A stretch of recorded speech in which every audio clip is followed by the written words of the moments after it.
The number of banks and ATM machines in this country are in steep decline.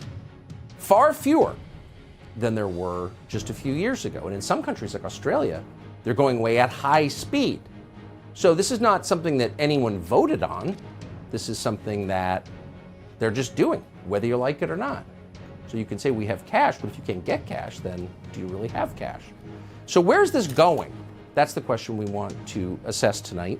And we're going to with Catherine Austin-Fitts, who has been monitoring this. She founded the Solari Report. She's also the Assistant Secretary of Housing and Urban Development, and we're happy to have her. Catherine, thanks for coming on. So I think if you put this up to a vote nationally, most people would say, no, I may not use cash, but I'd like to have cash, because if there's no cash, then I have no control over my life. But it seems like this could be a way to affect the same outcome without a vote. So, Tucker, one of the bedrocks of freedom is freedom to do financial transactions, including privately, or freedom to do where you want to do and wherever you want to do. And unfortunately, as the financial system has become more and more digital, you see more and more not only invasive surveillance, but more and more controls. And the reality, as the financial system gets more controlling and more invasive, it's a little bit like bringing up a corral around us. And CBDCs, central bank digital currencies, and vaccine passports or digital IDs are sort of the last shutting of the gate.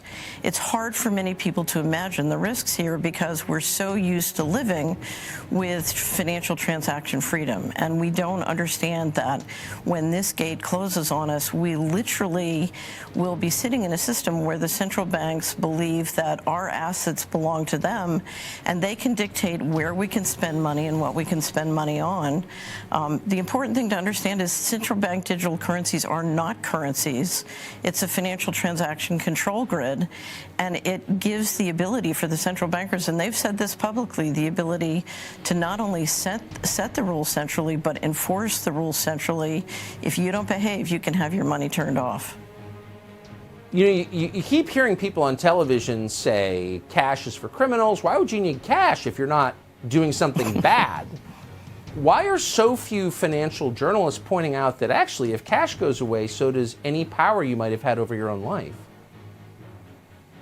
Well, I find a lot more journalists are beginning to understand and are beginning to not only write about this and talk about this, but do documentaries. We just had a new documentary done here out of the Netherlands called State of Control, which does a great job of explaining the invasive nature of this control grid. I think it's very hard for people who've grown up and enjoyed Western liberty and human liberty to imagine literally that we're going into a system where literally our homes, our cars, our communities become digital concentration camps.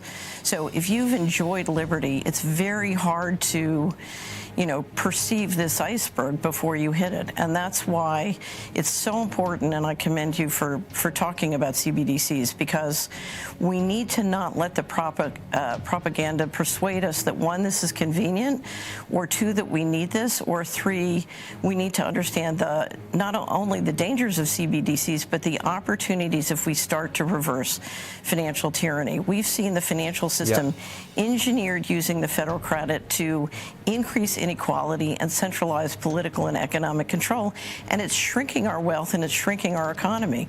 We have debt growing and central control growing much faster than the GDP.